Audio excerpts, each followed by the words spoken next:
皆さん、こんにちは。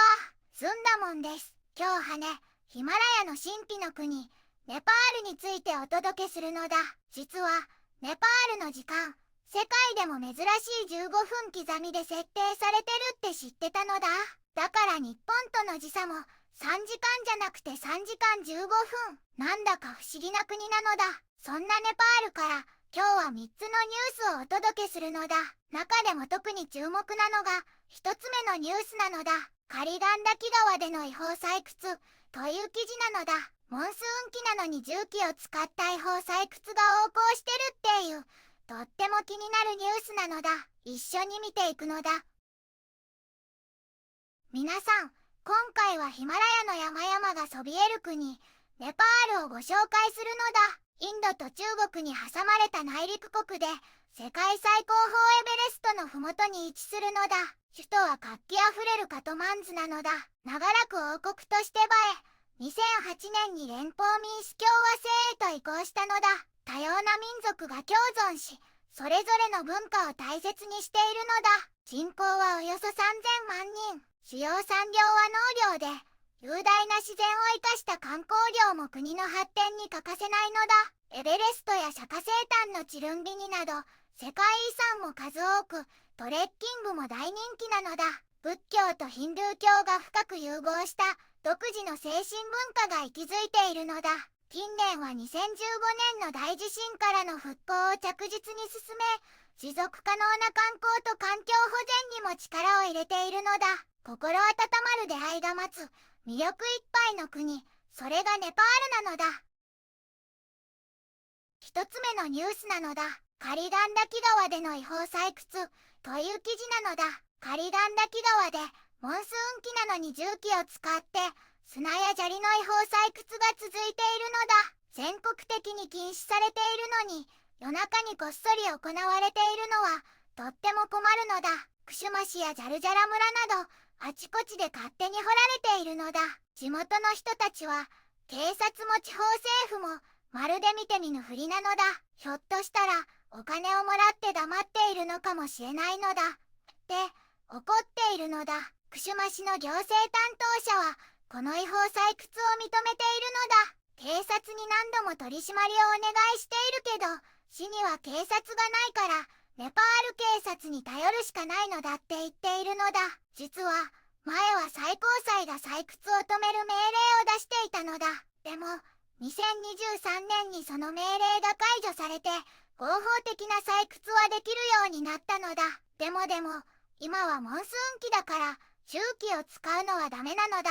カルバット郡の行政官さんは深刻な問題なのだって言っているけど、結局地方政府の責任なのだって言っているのだ。墳調整委員会の委員長さんに至ってはただの噂なのだって聞いてくれないのだ。でも道路を走るトラックや積まれた砂の山を見たら違法採掘が続いているのは一目瞭然なのだ。当局はしっかり取り締まってほしいのだ。ずんだもんも心配なのだ。二つ目のニュースなのだ。市長竹信仰政策を求め平和的抗議を開始という記事なのだ。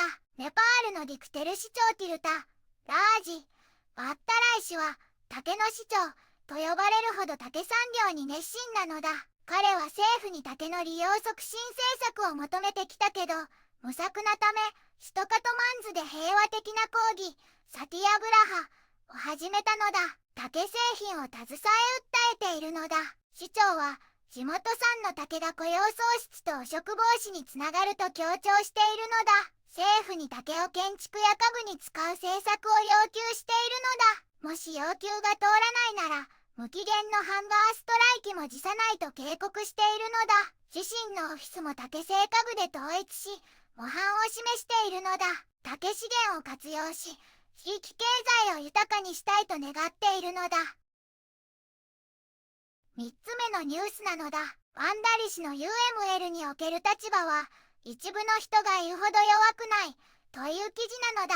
ネパールの UML 島で元大統領のビディア・エビ・バンダリ氏が政界復帰を発表し、党内に大きな波紋が広がっているのだ。彼女の復帰には最高位の職を経験した者が同レベルの政治に戻ることへの倫理的な疑問があるのだ。憲法上は問題ないけど、これまでの大統領が党派的だった例も指摘されているのだ。ワンダリ氏は、以前オリ首相の権力維持に協力した過去があるけど、今は党の勢いが衰えたと感じて、リーダーシップを再び取ろうとしているのだ。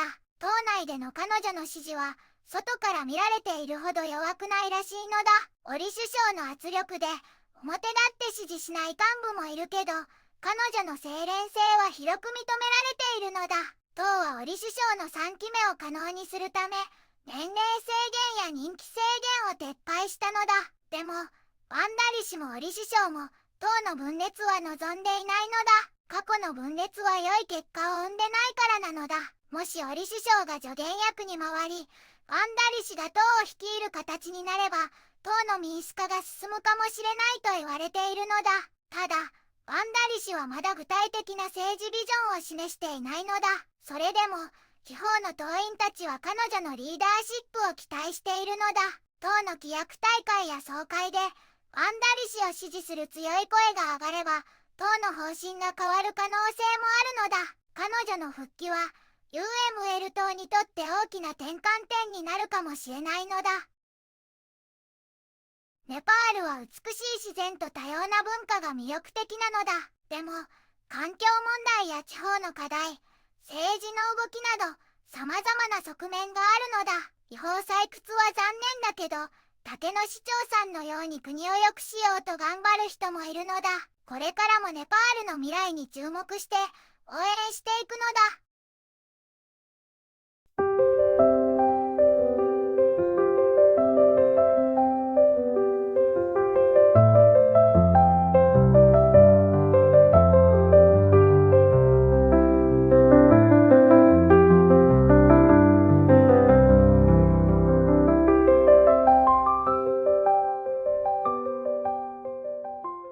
こんにちはなのだ。